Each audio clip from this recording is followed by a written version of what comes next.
You know, we're all pretty obsessed with cybersecurity. We talk about firewalls, encryption, those super complex passwords. But we kind of forget that all our data, it lives on actual physical things. We're talking servers, switches, hard drives. And they all have this secret physical life, this whole journey from a shipping box all the way to a shredder. So let's follow that journey. Okay, let's just dive right into the deep end here. It's a simple and honestly a kind of frightening question. Your cloud isn't some magical thing floating in the sky. It's a warehouse, a building, full of computers. And those computers, well, you can pick them up and carry them. So what's to stop a technician or a cleaner, or really anyone from just pocketing a hard drive full of your data and walking right out the front door? Well, the answer is a surprisingly tough process called asset management. So the very first layer of defense, it's not a laser grid, it's not a pressure plate, it's paperwork. Yeah, I know. But it's this meticulous, unbroken record known as the chain of custody. Think of it like a biography for every single piece of equipment that comes into that building. And this journey is tracked like you wouldn't believe. From the second a server hits the loading dock, its life story starts getting written. It's scanned and matched. It's tracked while it sits in a secure room. It's tracked to the exact rack and the exact position. We're talking down to the inch where it's going to live. If it ever needs to be pulled for a repair, that movement is logged. And finally, it's retirement and, yep, it's destruction. I recorded too. Every single step is accounted for. So here's the really crucial point in all this. The system isn't that worried when a server is just sitting there, bolted into a rack. The real risk, the moment an asset could just, disappear, is whenever it's being carried from one place to another, from the data hall to the repair room, or from a storage closet back out to the loading dock. That is when you absolutely have to know where it is at all times. But how do you actually do that? I mean, picture a data hall the size of a football field, just packed with identical black cabinets, and each one of those has dozens of servers inside. You're talking about tens of thousands of assets. A manual head count with a clipboard? That's not just slow, it's basically impossible. The solution, it turns out, is to give every server its own little voice, using radio waves. For years, the standard was the good old barcode. And look, it's cheap, it's simple, but it has one massive flaw. You need a direct line of sight. You gotta see it to scan it. To inventory a full server rack, you'd have to physically open the door and scan every single machine one by one. It's slow and it's so easy to make a mistake. That's where the modern solution comes in, Passive RFID. It's this tiny tag that doesn't even need a battery. It's powered by the reader's radio signal and it just shouts back, "Hey, I'm here," without you ever needing to see it. So just how much of a difference does this technology make? Well, think about this. A pretty standard data center rack can hold around 40 different assets, servers, switches, the whole shebang. And here it is. This is the real payoff. With RFID, a security guard can just walk down an aisle, point a reader at that closed cabinet, and confirm that all 40 of those assets are present and accounted for in about 5 seconds. The efficiency gain is it's on a completely different level.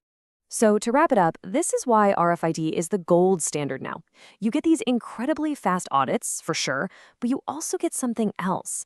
You can put RFID readers at every single exit, and if a tag passes through that shouldn't be leaving, bam, an alarm goes off immediately. It's basically a digital tripwire that stops theft in its tracks. Okay, so RFID secures a server's location during its working life. But what happens at the end of its life? You can't just hit the delete key and toss a server in a recycling bin. No way. The data is still physically on there, and getting rid of it for good requires a very specific and very strict rulebook. And that rulebook has a name, NIST 800-88. This is the definitive guide from the US government on how to properly sanitize media. So anytime you hear about secure data destruction, this is the standard everyone's following. It's not about guesswork, it is a science. Now that standard defines 3 levels of gone. First, you've got clear. That's basically just writing over all the data with zeros. The drive still works, so it's great if you want to reuse it inside the company. Then there's purge, which uses these incredibly powerful magnets to make the data completely unrecoverable. And finally, you have the most extreme option, destroy. All right, let's talk about that final end. When you absolutely positively have to make sure that data can never be recovered, you've got 2 main choices. Do you zap it with a massive magnetic field, or do you just grind it into dust? Now listen up, because here is the crucial detail. Degaussing is the zapping method. It creates this huge magnetic pulse that just scrambles the platters inside a traditional hard disk drive, an HDD. And it works perfectly on HDDs. But, and this is a big but, it has absolutely no effect on modern solid-state drives or SSDs because they don't use magnetism to store data. For those, you have to bring out the grinder.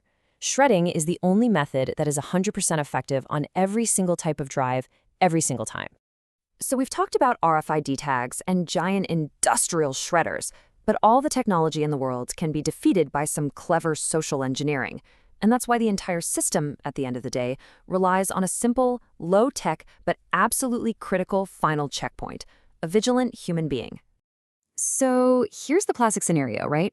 A technician's heading out for the day, and they're carrying what looks like a broken server fan. How does the guard at the door know it isn't just a hollowed-out shell with a few high-capacity SSDs taped to the inside? They follow a simple but very rigid protocol. First, the guard has to physically see the item. No closed boxes allowed. Second, they verify it. Does it feel like a fan? Does it look right? And third, and this is the most important part, they check the paperwork. Is there an official, signed property removal pass that authorizes this specific item to leave the building? And this is what makes the whole system work. It's a non-negotiable black and white rule. If you do not have that signed pass, you are not leaving with that piece of equipment, period. There are no exceptions. It's this simple human-enforced rule that backs up all the fancy high-tech systems. So what's the big takeaway from all this? Well, we build all this incredible technology to protect our data in the digital world, but we can never forget that all of it, every last bit, lives on physical devices. And protecting those devices comes down to a combination of smart tracking, verified destruction, and, maybe most importantly, vigilant people enforcing simple, unbreakable rules. The tech protects the data, but it's the people who protect the tech.